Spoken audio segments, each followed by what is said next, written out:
Alright, so I'm just going to make a video based on some of my ANKI cards. So this right here for optics is just a great thing to have memorized that I prefer to write the moment I enter the exam, like in the tutorial section. Basically, you get like 15 minutes before your test, and so I use the scrap that they give you to write down the following table. So, it's like if you don't remember this exactly, I would just remember like the order and go like that. So, for instance, I would write something like this: SUV, something like. I will. You know what? I guess I could just do. Small inverted real, same size inverted real, because this for the real ones it gets larger. Well, from small to same size to basically larger inverted real, no image, and then larger upright virtual, and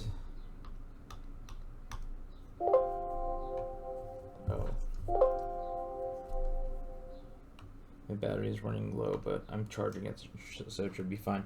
Okay, so this is for all diverging optical devices, and this is for converging. And these just depend on, essentially it depends on where the object is in relation to the optical device. So basically if it's, I guess I'll write it here. So if the object distance is greater than that of the radius of curvature. Radius of curvature basically is equal to 2 times the focal length. So that'll give you a smaller inverted real. If the object distance is between the radius of curvature and the focal length, it's going to be same size inverted real. Oh, wait, my bad.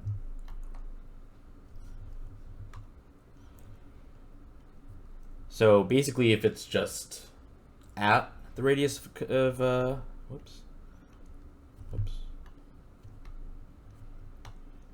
if the object distance is at the radius of curvature, it'll give you same size real image, inverted of course.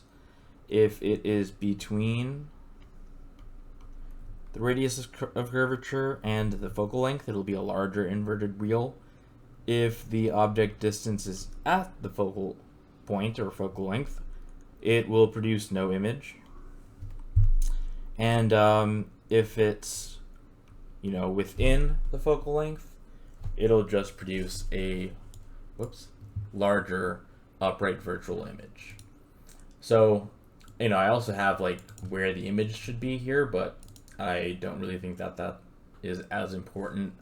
This can be mostly deduced if you just remember this and in this order. So this is what is the most important part right here. So, all right, I'm going to say good for that. HNMR stuff, don't really want to talk about that. Don't really want to talk about that. Polyfunctional amino acids, so don't really want to talk about that. The most important thing, however, is just histidine. It's we think of it as a basic amino acid, except it is usually not in its protonated state like most, like lysine, for instance, or arginine, where it's significantly more protonated than it is deprotonated. Forget that. Let's see what I want to talk about.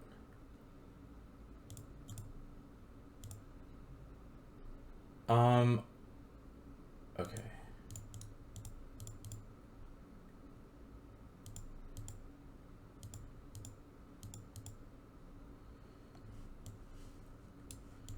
All right, this is pretty good to have memorized. I'll come back to that though.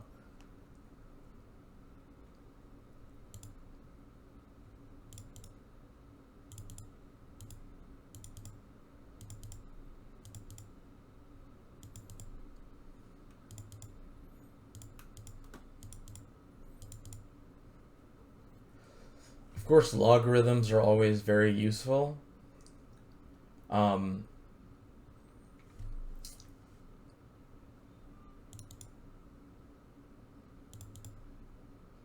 Putting things into scientific notation using an E is also extremely useful.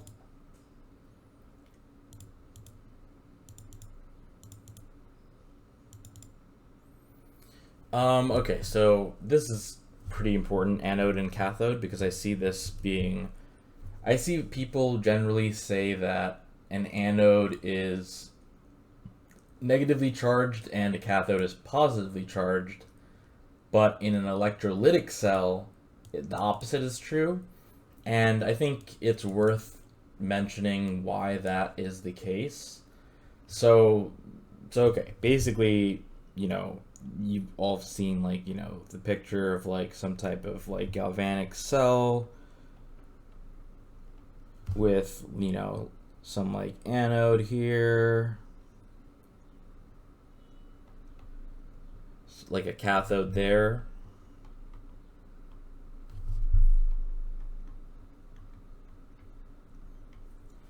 Cathode there, of course there's some solution of ions and whatever inside of these individual cells over here. Now what is always true about anodes and cathodes? Well, basically, anox, which means oxidation occurs at the anode, Leo, which means that oxidation requires the loss of electrons. All right, now what's always true for the cathode? Red cat, which means reduction happens here, and Gur, which means reduction is the gain of electrons. So, electrons move from the from the anode over here to the cathode. So okay, now since the anode, first of all, electrons will basically travel from a point of,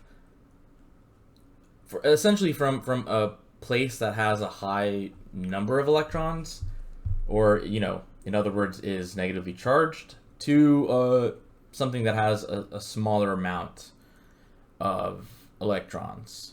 So something that could be positively charged, right? So the anode initially is going to be negative, cathode initially is going to be positive. Now this occurs until all of these electrons have already been transferred to the cathode. So essentially, as this galvanic cell is running, the anode starts to lose its negative charge. Right? So this becomes positive, essentially. And a cathode, is gaining electrons, so it basically loses its positive charge and gains a negative charge. So that is what happens when a galvanic cell, in other words, an electrochemical cell, or even like a concentration cell, a battery, essentially, in other words, that's when when it's dead. It's dead because at this point, once this happens, once the anode becomes positive and the cathode becomes negative, there's no more electron flow. So, that's essentially what a what an electrolytic cell is. Like there's different uses for an electrolytic cell, but one that I think is the most intuitive is plugging the battery into an electrical outlet and having that that external source of electricity to recreate a concentration gradient, or an electrical gradient. So this is, instead of just remembering that galvanic cells, anode is negative, cathode is positive, and it's the opposite for electrolytic cells, I think it's much more useful to be aware of this process of why it is the things that, well, as to why these things are the way they are. All right, let's see what else.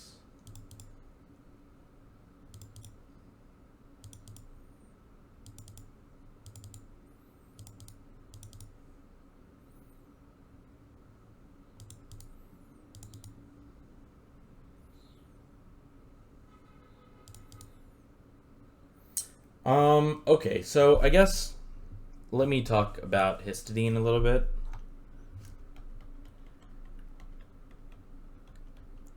Histidine, right? So, generally speaking, basic amino acids are positively charged at,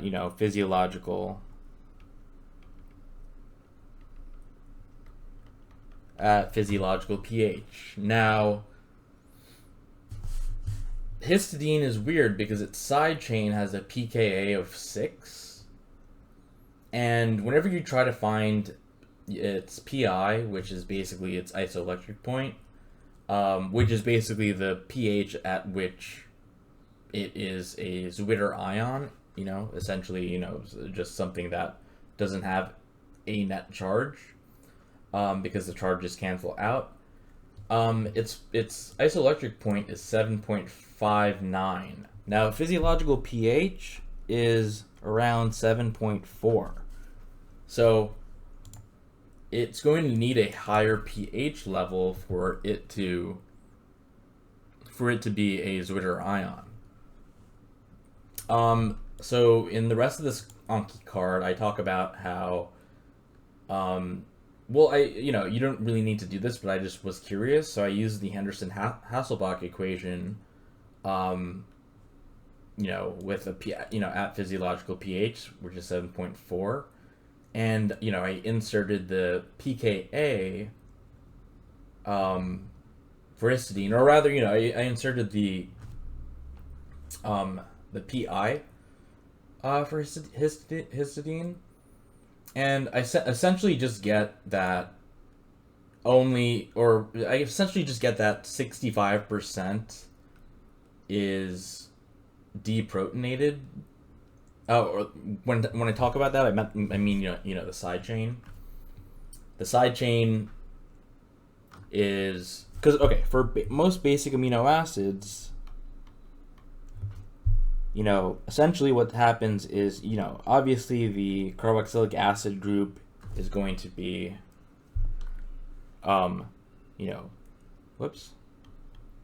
deprotonated. The amine group is going to be protonated, right? So this is what usually creates the Zwitter ion. However, side group, now that can either be protonated or deprotonated. If it's protonated, it's generally going to be a basic amino acid. If it's deprotonated, it's basically going to be an acidic amino acid. The only exception being histidine, because histidine's side group, side chain, whatever, is going to be more deprotonated at a pH of 7.4. despite the fact that it's a basic amino acid. So okay, so essentially, what does that mean? And you know, unlike an acidic amino acid where it's going to be like 100% deprotonated, I should say that 100% or 100% protonated, or you know, sufficiently high enough, right? Histidine is just going to be 65% deprotonated. So that's why we don't consider, sorry, that's just deprotonated. That's why we don't consider histidine to be an acidic amino acid. So it's just a weird one. But overall lesson here is that the pH, or rather the so okay, main lesson here is that at physiological pH, histidine is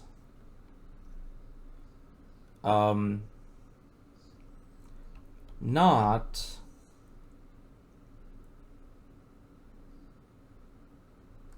how should I put this? Is not, I don't know if I should say neutral or, alright, I should say is not a Zutter ion, meaning it will have a negative charge. Okay.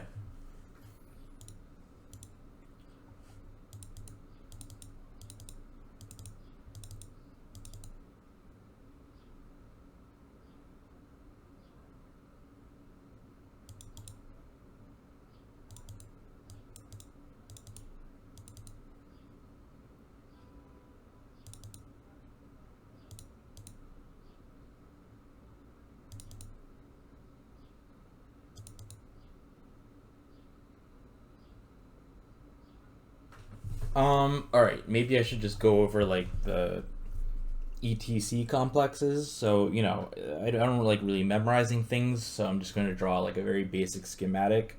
So, generally speaking, like, okay, so, here, I'll draw like maybe like whatever, complex 1, and I'm fairly certain that complex 3 is in between. So maybe, you know, it's something like this. Complex 3. And I'm pretty sure like complex 2 is like somewhere over there. And then you at the very end we have like whatever, like complex 4. Whoops.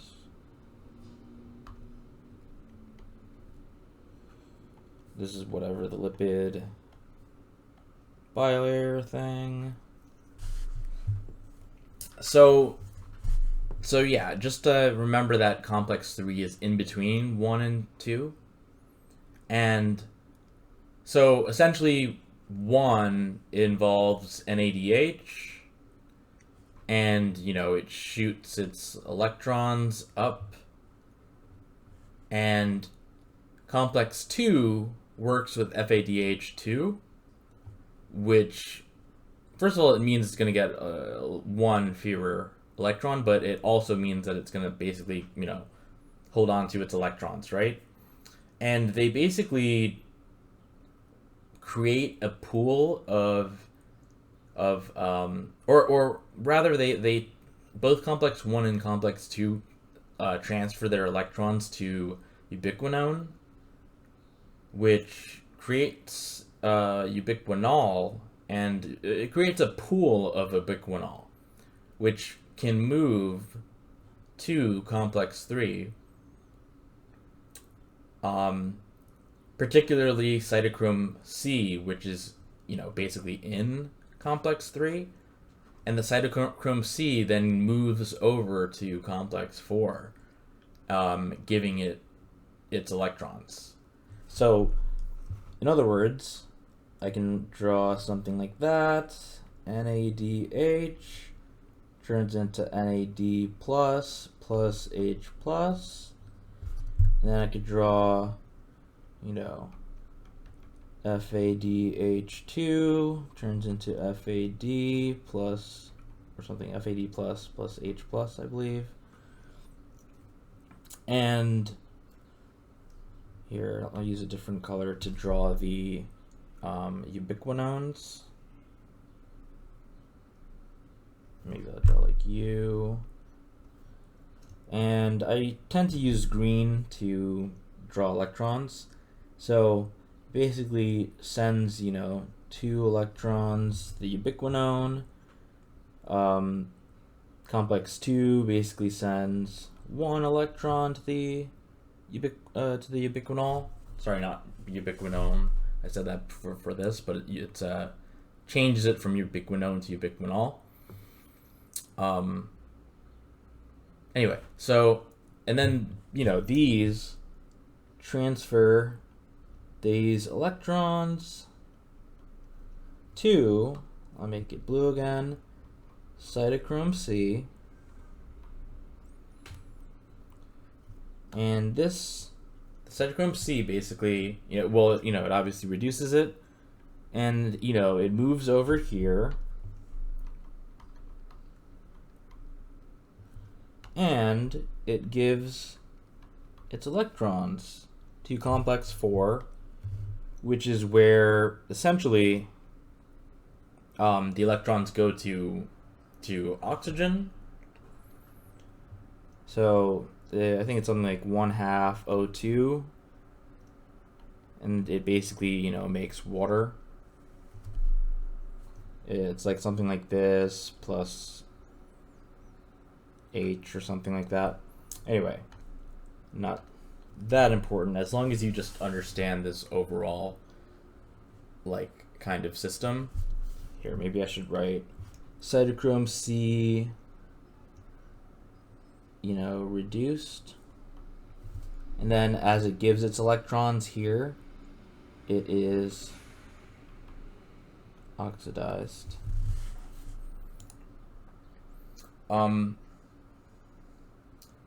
Yeah. Complex 1 gets 2 electrons from NADH and pumps out 4 H plus, or 4 protons each time. Complex 2 gets 1. Okay. Doesn't pump out any protons. Okay. 3 pumps out 4 protons.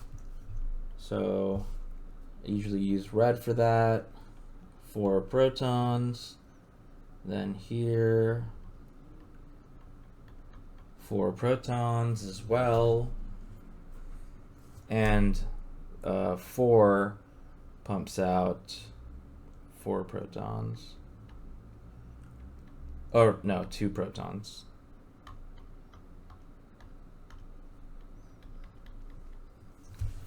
But mostly everything I said, everything else I said is what you like really need to know. Let's see, that's just some, this is just some psych stuff. How many electrons in cytochrome C carry? 1.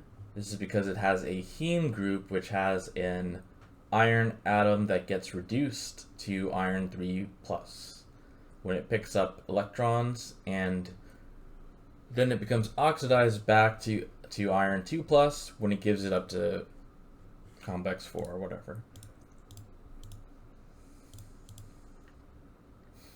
Lactose, okay, 1/9. So maybe I should do like a little bit of math to remember. So this is also just useful to like write down when you start taking the test in that tutorial section when you have time. Like I, you know, would write something like, well, first I would write like sine of 0 is equal to cosine of 90. Sine of 30 is equal to cosine of 60. Sine of 45 is equal to cosine of 45. Sine of 60, you guys notice the pattern. Sine of 60 is equal to cosine of 30. sine of 90 is equal to cosine of 0. So, this basically is just 0. This basically is 1. This basically is 1/2 or 0.5. Sine of 45 and cosine of 60. I think this and this, I think they're going to be like 0.7 or 0.9, I think maybe, something like that. I'll have to check up on those. What else is good to know? Let's see. Oh yeah, certain like fractions. So like, I mean, obviously, like, you guys know what 1/2 and 1/3 and 1/4 is. I mean, 1/5 is 0.2. You should also know that. 1/6 is, I think it's like, well, it's going to be between 0.2 and 0.14. So maybe it's like 0.17 or something like that. I think so. So let's see. 1/6. I think it's 0.17. I have to check up on that. 1/7 though is 0.14. I know that for certain. 1/8. I mean, that one you should know as well. Is 0.125. 1/9. 0.11.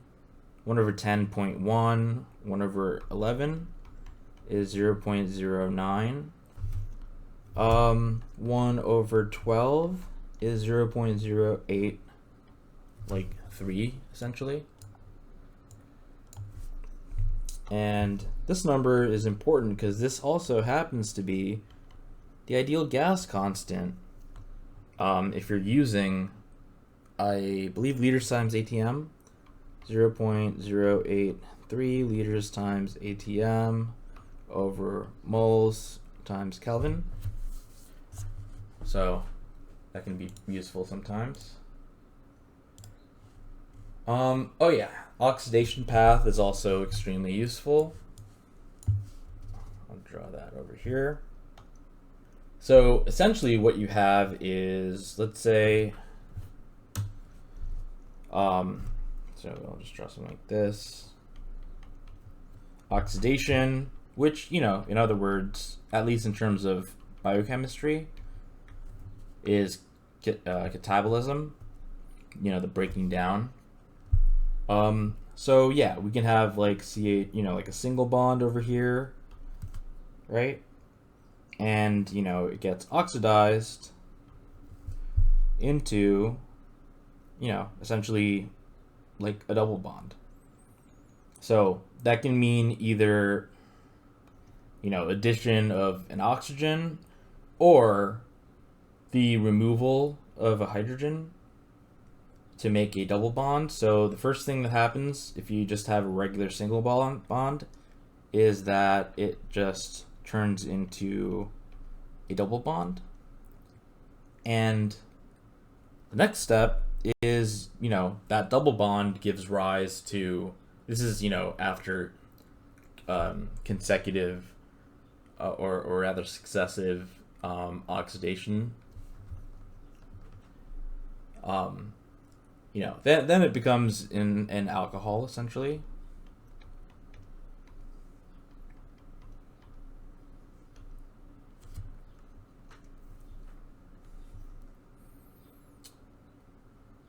So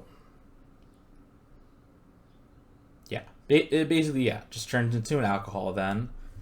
And, then depending on what type of alcohol it is, like if it's a tertiary alcohol, it cannot be oxidized any further. If it is a secondary alcohol, like this one is over here, it's a secondary one.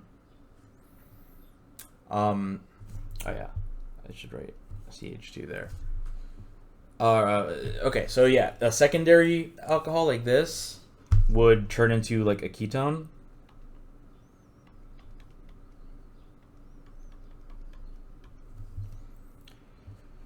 And you know, if this was just a primary alcohol, like, you know, if this over here was like an H, then it would just turn into the same thing, except, you know, since there's an H there, it'll be an aldehyde. So let's say that it's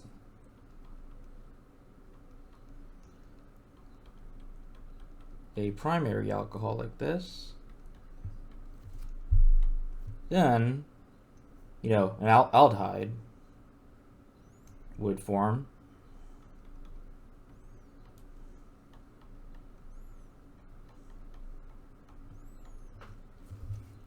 Right here, let me use blue to indicate. So this is a secondary alcohol, primary alcohol, you know, ketone, aldehyde, okay?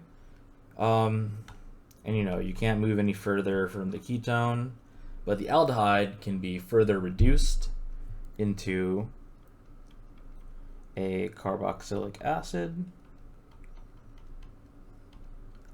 which can be further reduced into its final form, which is just, you know, carbon dioxide. So, oops. So this guy just leaves and turns into carbon dioxide. I didn't draw this part of the molecule here though. So by the way, if you have that primary alcohol, you can, depending on the strength of the reagent that you use to oxidize it, like for instance, if you use PCC, I forgot exactly what that stood for. I think it's like, well, something, yeah, I don't know. But if you use that, it'll just, you know, turn it into the alcohol. However, if you use this chromium thing over here, it would go all the way to the carboxylic acid. So this is really, really good to remember. And obviously, like, you know, if you go backwards, it's reduction, which is, you know, anabolism.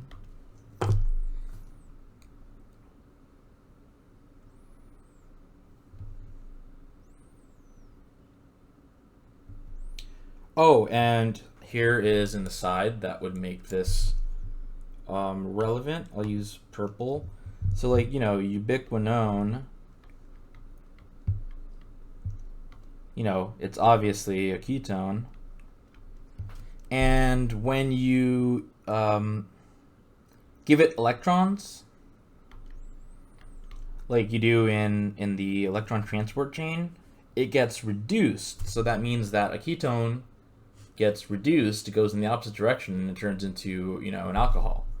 So that's why it turns into, you know, ubiquinol.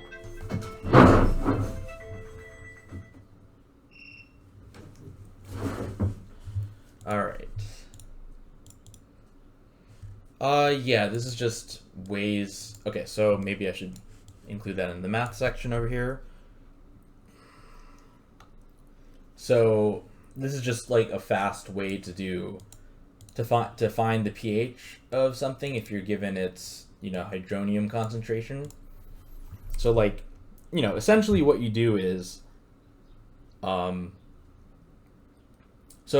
we know that pH is equal to negative log of the hydronium concentration. The hydronium concentration. Now, I don't know if I should derive this or not. Now, you know, essentially what that means is, okay, so let's say that, you know, the hydronium concentration is, so here I wrote 4 times 10 to the negative 7 power. I wonder if I should switch it up. Or whatever, maybe I'll do, how about 6 times 10 to the 8th power. Okay? So the negative log thing, essentially what you do is, and by the way, this part, okay, maybe I should, okay, by the way, this is the same thing as 6 times 10 to the 8th power. It's just much faster to write 6 capital E 8. All right, and oh yeah, and then what I wanted to say is that this number that, you know, is at the front of scientific notation, that's called the mantissa, and I believe that's what it's called. Mantissa. And yeah, that's just the exponent. So, and then, you know, this part, whatever, it's the exponent. So essentially what you do is you just take the log of the exponent and you subtract it by the log of the mantissa. Now, I've seen people tell you to just do the log of the whatever exponent and subtract it by the mantissa, but that's technically wrong, and it's really just log of the exponent minus log of the mantissa. And log of the exponent is fairly simple. You know, if it's 10 to the 8th power, it's just the 8 over there. Right? So this just becomes 8 minus log of 6. Now, log of 6, right? Log of 6, here, I'll write it down here. Log of 6 is the same thing as log of, you know, 2 times 3 and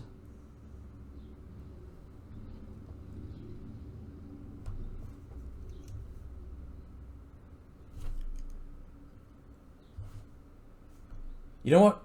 Okay, wait. I should maybe explain how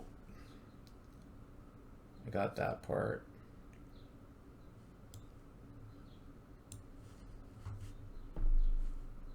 Because, all right, wait. So, okay, first maybe, all right, so log of 10 to the 8th power is just the 8, because the log is basically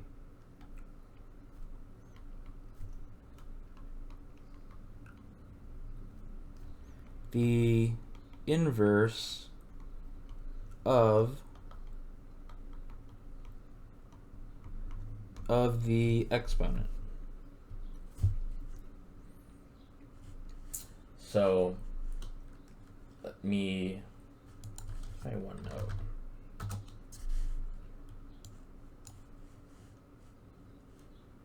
Whoops.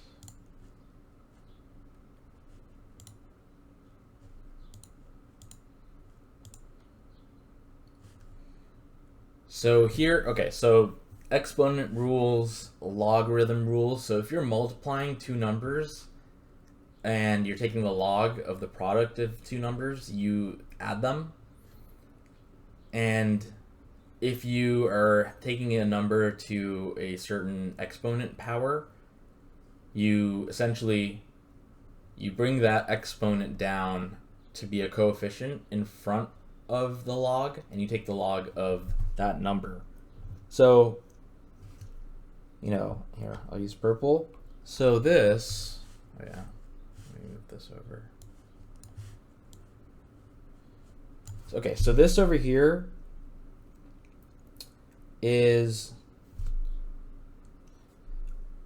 so okay, you know, all right, whatever. So I'm just gonna say log of 10 to the 8th power is equal to 8 times log of 10.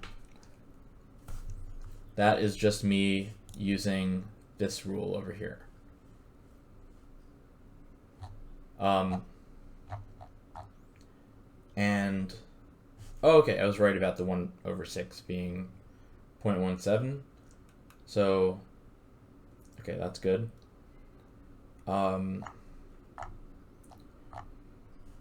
So oh yeah, so the product part is what I was up to. So this over here just becomes log of 2 plus log of 3.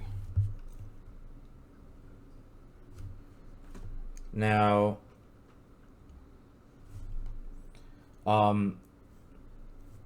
also to the list of math things to remember, you should remember that log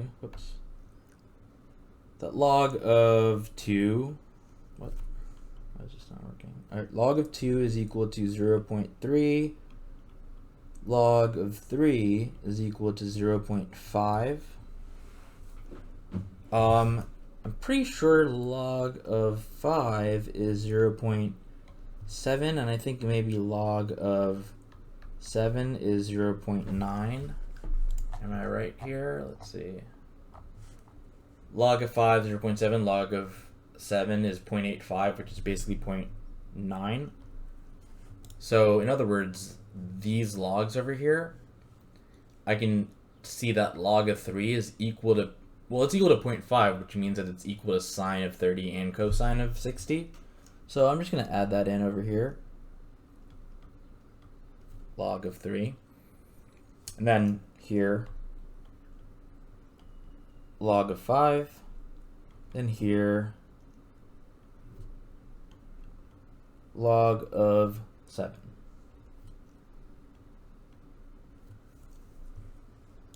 Okay, so anyway, back to this. Log of 6 is, well, 6 is the same as 2 times 3. And log of any product is just the sum of the logs of each of these numbers. So log of 2 plus log of 3. All right, and that is going to give you 0.3 plus 0.5, which is 0.8. So this guy just becomes 8. Oh yeah, I forgot to say that this becomes 8 because log of 10 is equal to 1. So this just becomes 8 minus 0.8, which is just 7.2. I hope that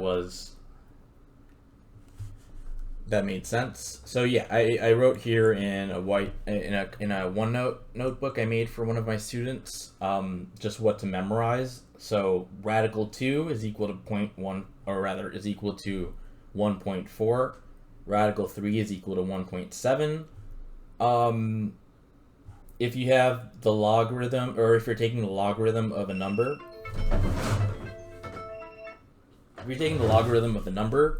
that is less than 1, aka some type of fraction, that logarithm is going to be negative. If you're taking the log of 1, it's going to be 0. Here are the logs that you need to remember. And by the way, knowing the log of 2, 3, 5, and 7 means you could solve any other log.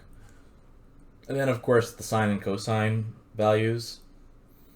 And then some fractions over here. Use fractions whenever you can. So anyway, that's how you do that.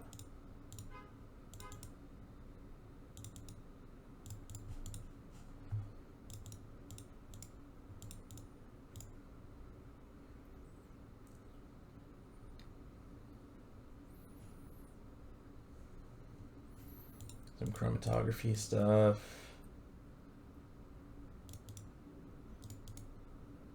Efficiency. Let's see, the carbonic. Okay. Here's some more notes into oxidation, which we kind of went over. Yeah, aside from the chromium 03, you can also use KMnO4. Alright.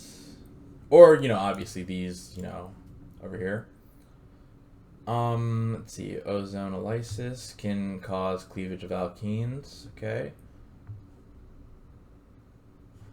Yeah. Oh, yeah. And oxidation means that energy is produced. Reduction means that energy is required.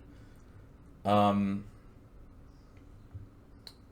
here's just some additional reducing agents. Where the first one, hydrogen and hydrogen gas and palladium, it only reduces aldehydes and ketones, whereas lithium aluminum hydride or whatever that's called reduces everything, including esters. Here's just an explanation why. Okay. Gluconeogenesis. Okay, maybe I should talk a little bit about that. Gluconeogenesis. Alright, so essentially what is the goal here? The goal is to take pyruvate, the product of glycolysis, which, by the way, looks like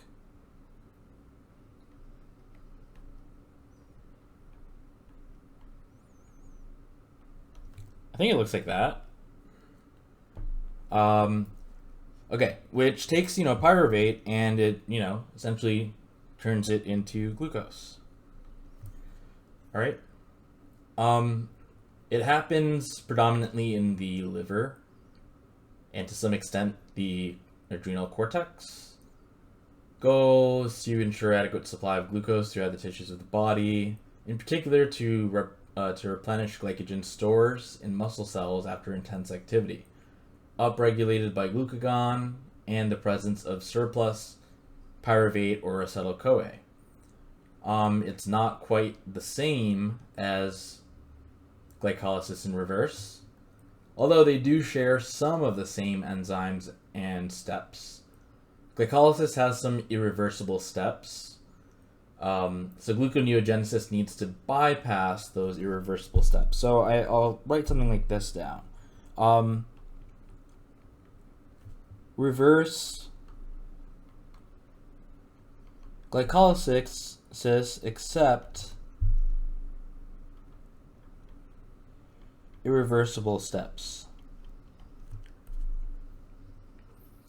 All right. Let's see.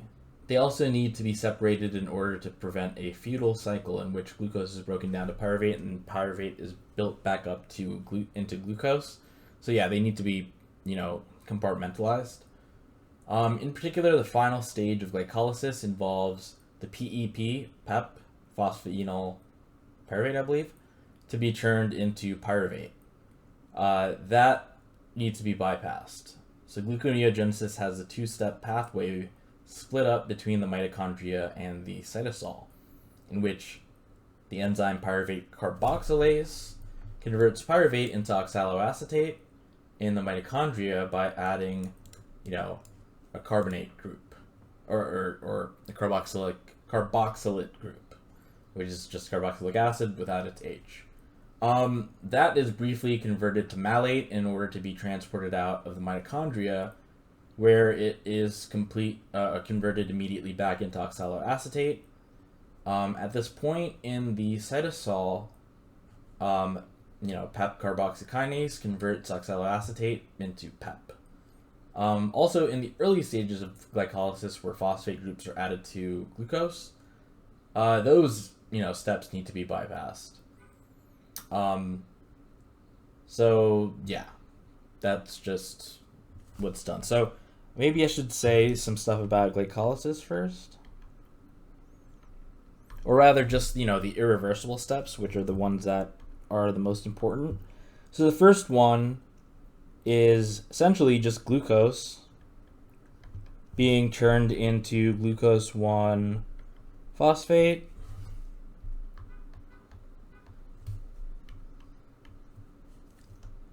So, and then, purpose being to trap it in the cell. Because, once something is phosphorylated, it imparts negative charge to it.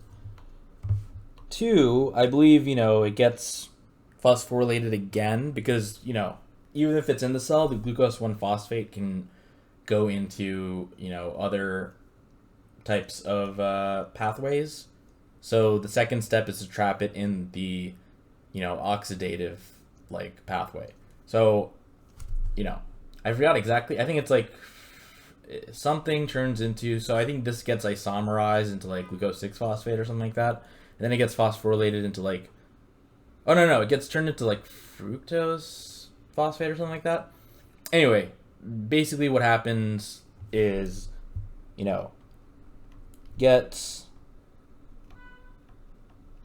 phosphorylated again to have, you know, 2 phosphate groups, and it's to trap in, you know, an oxidative pathway. And then the third one is essentially something like PEP turning into pyruvate. So here, I'll just bring up my notes here. Metabolism here. So yeah, so okay, I guess it's glucose 6-phosphate. Oops, I wrote glucose 1, but whatever, it doesn't matter. So that's the first one, you know, traps it in there. And then the second one involves it to be phosphorylated again. Here, wait, this is better.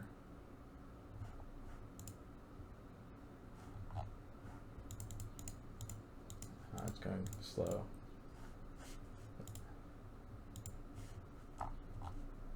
Oh, okay, so, where is it? Okay, yeah, that first step traps glucose in the cell. 2, you know, that second phosphorylation traps it into catabolism. Oh, okay. Then that last irreversible step is because PEP is an enol, which is less stable than the keto tautomer pyruvate. Okay.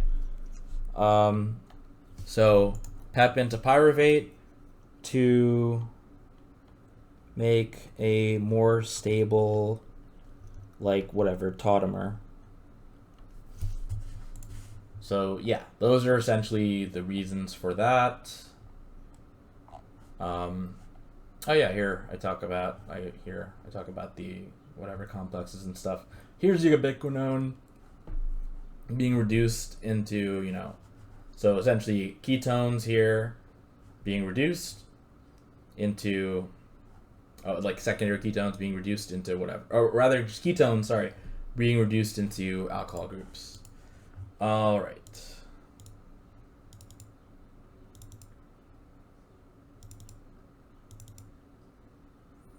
This is, you know, the card where I say to memorize these, you know, these math kind of constants. So, yeah, so I wrote some of the math stuff there, but I could also write some other stuff that'll be like some shortcuts for you because, all right, basically I see this a lot. You know, basically just some variant of Planck's constant times the speed of light.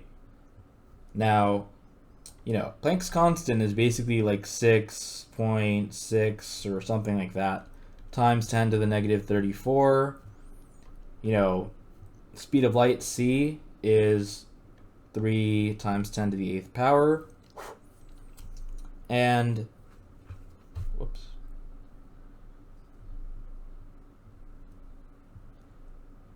And, you know, you basically have to multiply these, you know, many times, like all the time. So, you know, to simplify it, I basically take the 6.6, which is, here, maybe I'll do this in blue. So the 6.6 is the same thing as 6 2/3, essentially. Because, you know, 1/3 is equal to like 0.33 repeating. And then, you know, double that is like 6.6 repeating, so like 6.7 or whatever. So 6 2/3. I turn this into an improper fraction by multiplying the denominator by, you know, the big number. So 3 times 6 is 18 plus 2 over 3. So that gives me 20 over 3. And I do that for a reason. I do that because the denominator is a 3, and if I'm multiplying it by 3 times anything, right, the 3's cancel out. You know? Not that, you know, this is... Alright, so here's like just another example that I want you guys to see. So this doesn't really come up on the MCAT, but for instance, the volume of a sphere is 4/3.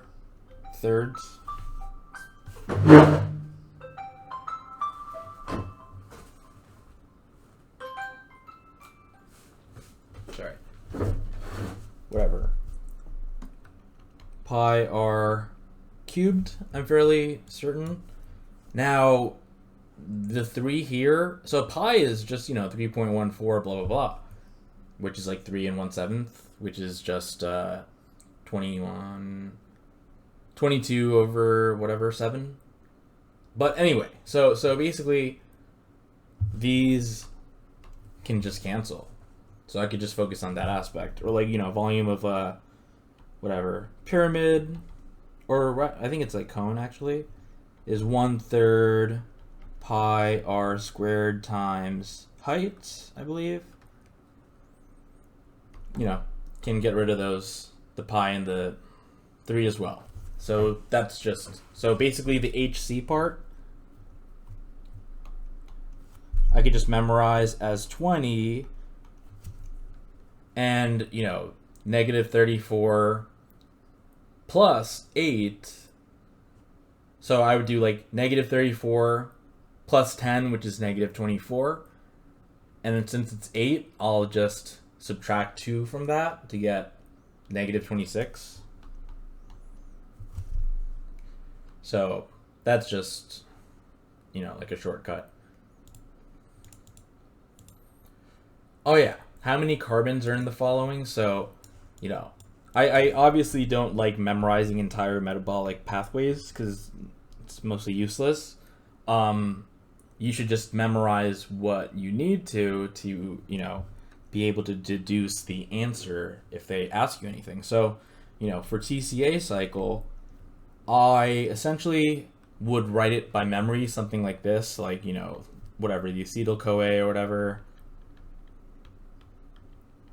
would like sort of enter at this stage, in which I believe, an oxaloacetate would turn into, so basically something with 5 carbons, the whatever, the pyruvate acetyl-CoA thing, like basically gives a carbon here, so it'll be something like 6 carbons here, and then it'll turn into, something here. So okay, I'm just gonna say it like citrate. It gets isomerized, I believe, into isocitrate, which is just 6 carbons still. However, then it gives off like loses a carbon in the form of CO2 to give you a 5 carbon thing. It'll give off something as CO2 again to give you a 4 carbon something.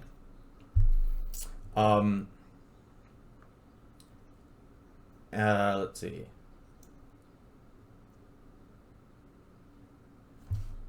Something here, I think it would go something like that.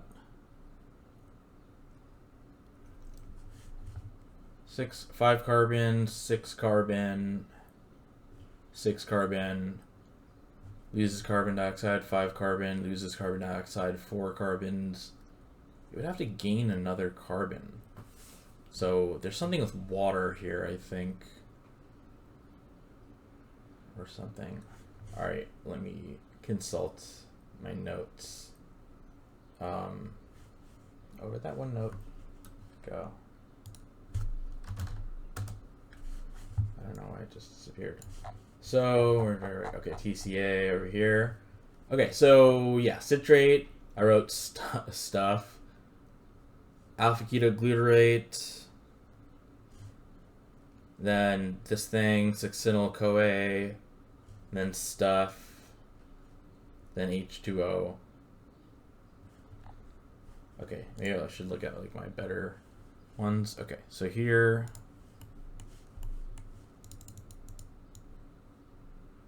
Okay, so let's see. Citrate, isocitrate, alpha ketoglutarate, which is whatever, 5 carbons, succinyl-CoA, 4 carbons. Okay, so something happens here. Succinate, fumarate, malate, oxaloacetate. It gains a carbon somewhere here. Succinate, acetyl-CoA. I wrote acetyl-CoA has 2 carbons. Pyruvate has 3. So, okay, 3 carbons. Okay, maybe I should write something down like this. Pyruvate, 3 carbons.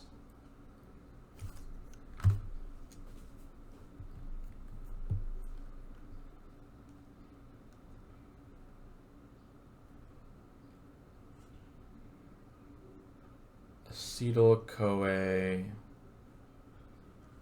Oh, I see. Loses a carbon. You know, to make whatever, acetyl-CoA, which has 2 carbons. And one of the carbons adds to the oxaloacetate.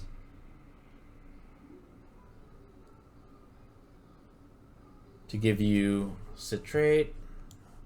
Let me move this over. So pyruvate has 3 carbons, loses 1 to give you acetyl-CoA, which is 2 carbons. Now, it seems like only 1 is transferred to the oxaloacetate to give you a 6-carbon citrate, and then to make the alpha-ketoglutarate.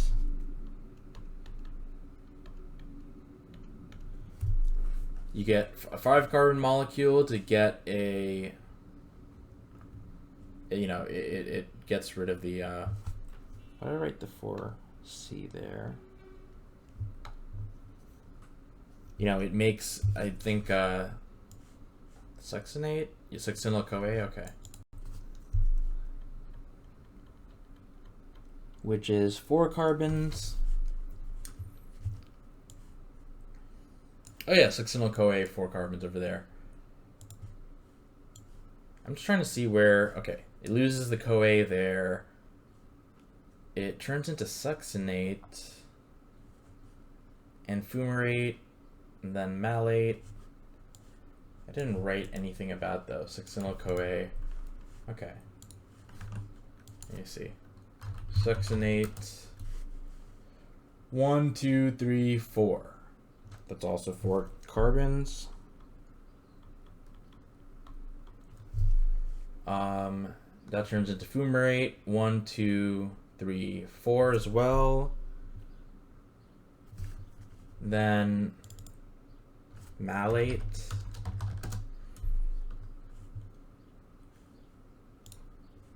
One, 2, 3, 4. What the hell? 1, 2, 3, 4. You know what? Oh, oxaloacetate has 4? Okay, I messed that up completely. 1, 2, 3, 4. Okay, my bad. That was a complete mistake on my part. Let me edit this. Oxaloacetate has 4 carbons. That's why acetyl-CoA comes in and gives it 2 to make 6. Alpha-ketoglutarate loses 1 to make 5 carbon compounds. Succinyl-CoA, loses another CO2 to make this 4 carbon compound. And, okay, yeah, that makes sense. All right. That was embarrassing, but okay, let's see.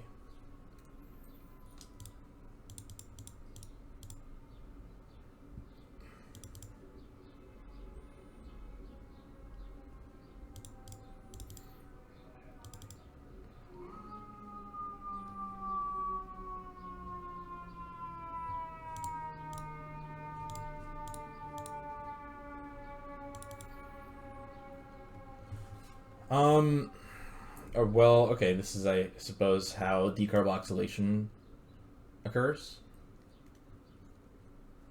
Pyruvate here.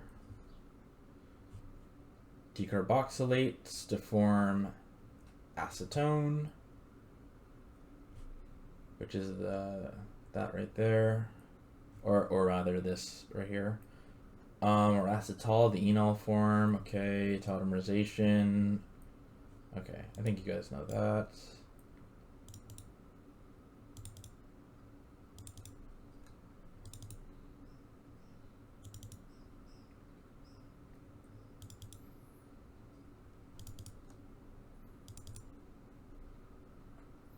Reactivities of the carboxylic acid derivatives. Acid chlorides are the most reactive, followed by anhydrides, followed by esters, followed by amides. So basically what those look like is maybe something like this. Would be like whatever an acid chloride. An anhydride would look kind of like this. I wonder if there's an O in between. I'm not really sure. I'll check. Ester is definitely, you know, something like with an O, like that. Amides, I mean,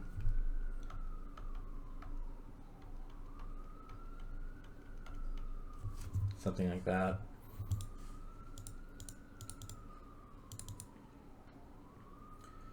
Gram positive and gram negative. So gram positive, all right, so gram negative, they have lipopolysaccharides in its peptidoglycan cell wall. That is what sets off an immune response. They also give off endotoxins, which are not inherently bad, but the immune system basically thinks that they're bad, so that can lead to septic shock.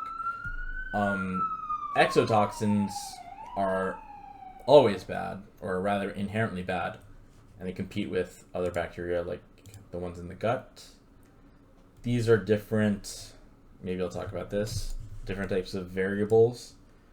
Moderating one explains, or sorry, what moderating one changes the relationship between two variables. Mediating one explains the relationship between two variables.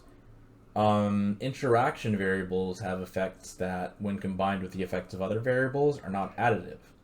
In other words, two variables may impact the dependent variable much more when presented together than one would expect if the effects of each variable alone were added. Confounding variable impacts another variable, often in a way that should be minimized in research design. Okay, if I close this again. NAD is catabolism, NADP is the anabolism. Okay.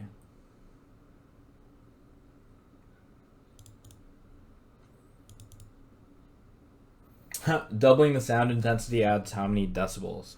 So, oops. Okay, so let me just write, you know, decibel level is just 10 times the log of essentially the intensity that you essentially hear. So maybe I should just write, okay, so the ratio of the intensity that you hear, or that, you know, is the new one, maybe I'll write like new, old, right?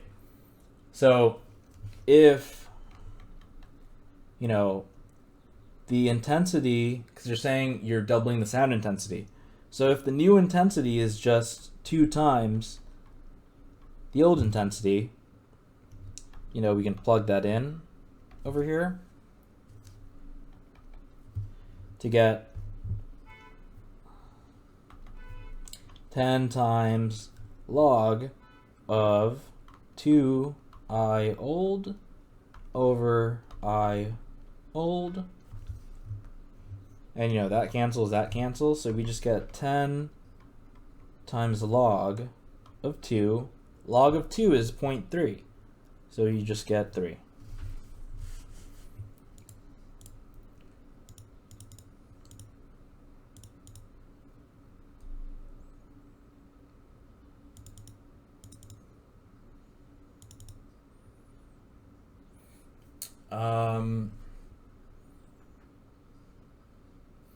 Okay, so memorizing structures of you know, I don't really like memorizing like structures of amino acids, but some of them that are pretty important are here, so I'll just kind of like go over this really briefly. So lysine essentially, so whatever, I'm just gonna start off writing something like whatever NH whatever 2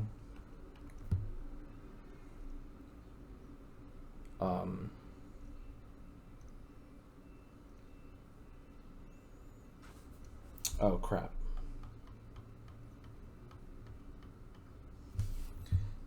Sorry, something like this.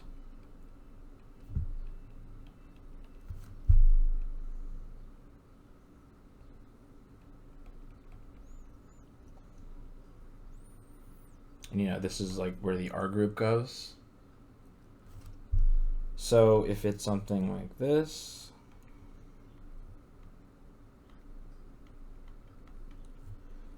where there's 4 carbons, 1, 2, 3, 4, with an amine at the end, that is lysine, which for some reason is K.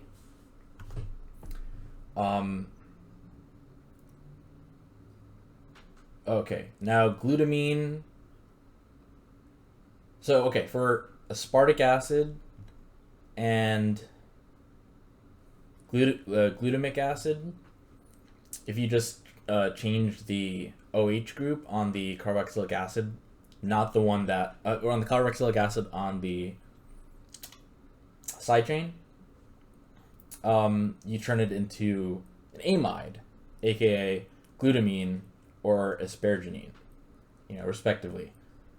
Arginine has a trigonal planar amine at the end of its side chain. Serine is just threonine, but next just C before the OH. Right, that wasn't very helpful. Make unit conversions automatic. So here's an example. Oh wait, I'm wrong here. Damn it. This should be negative, whoops, 2.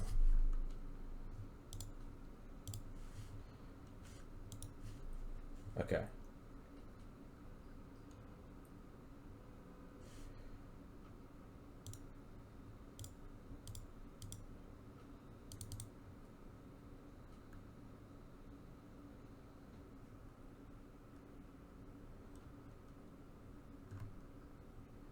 All right, you know what? So calcitonin and parathyroid hormone. I just came up with a way to kind of memorize how they act. So maybe I should just say parathyroid hormone. That P, think of plasma, calcium going up, and then whatever calcitonin, you know, does the opposite.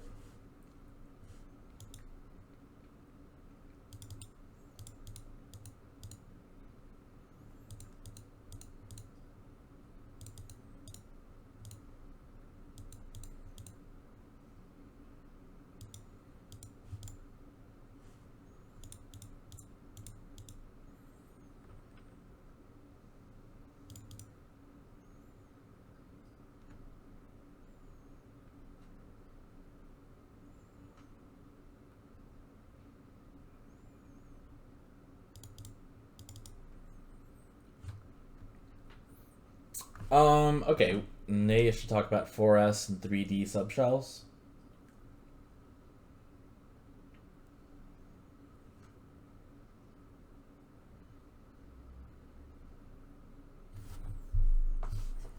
Basically, how should I put this? Like 4S and 3D orbitals are really, really similar in terms of energy level, but 4S are higher energy.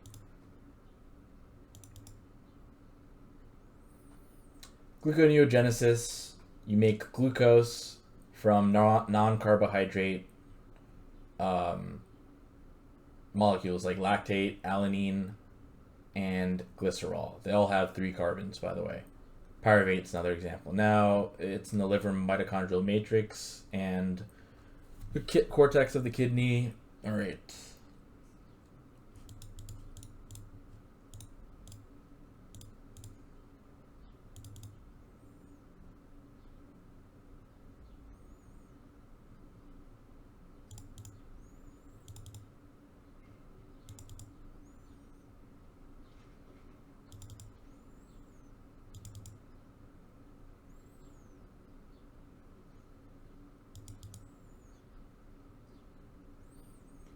All right, maybe I should talk about assays. Immunoassays operate on the principle that antibodies cultured from antibody-producing cells can bind with great specificity to the protein antigen of interest.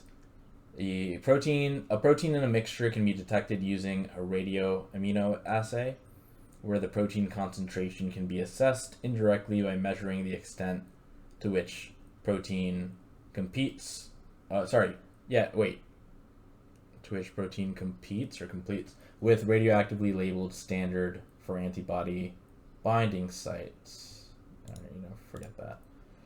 NAD plus to NADH ratio that's high means starvation, which basically makes sense because as you go down the oxidative pathway, you're making more NADH.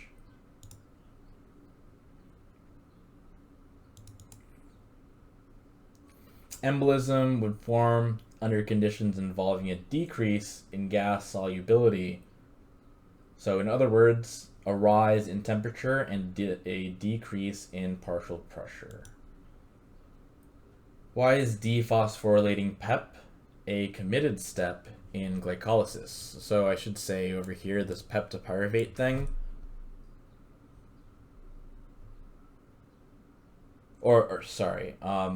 Yeah, I should say that this involves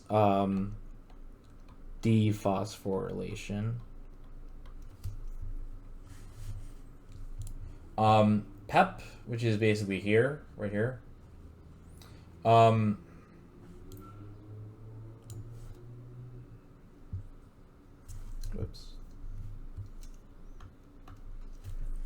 Is unstable due to its high energy phosphate bond right there.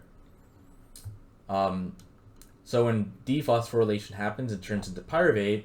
Oh damn, I was right the first time. Turns into pyruvate, which is simply an alpha keto acid.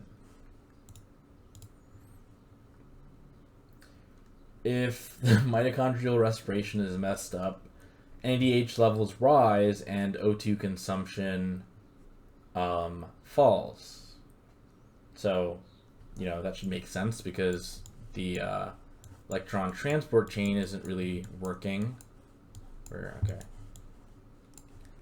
So, if this is messed up, what happens? So O2 consumption falls, so there's going to be an excess in O2. And since NADH is used up during the ETC, and if ETC is messed up, then the amount of NADH should rise. Acetyl-CoA versus acyl-CoA. Acetyl-CoA is simply an acetylene, which has 2 carbons, attached to a CoA, coenzyme A, whereas acyl-CoA is a general term that is equivalent to acetyl-CoA, but it involves something longer than 2 carbons. Beta oxidation is simply a repetitive cleavage of acetyl-CoAs from the acyl-CoA, so it will lose 2 carbons each time. Why? Because then so basically, it makes the acetyl-CoAs. The acetyl-CoAs can enter the Tca cycle. Kind of talk about this here, where basically all the catabolism of everything basically ends up as acetyl-CoA. Okay. All right, this is pyruvic acid. You just get rid of that H to make the pyruvate. This over here is, ATP with the adenine over here. Okay.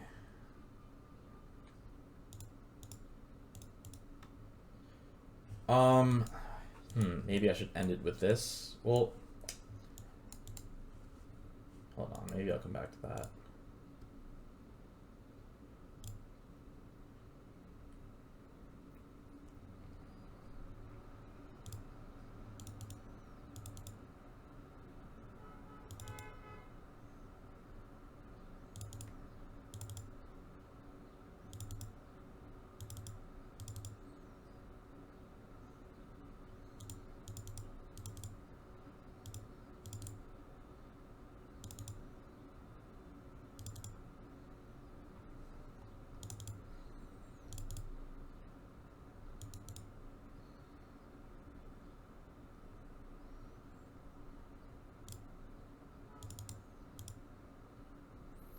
All right, that's it for now.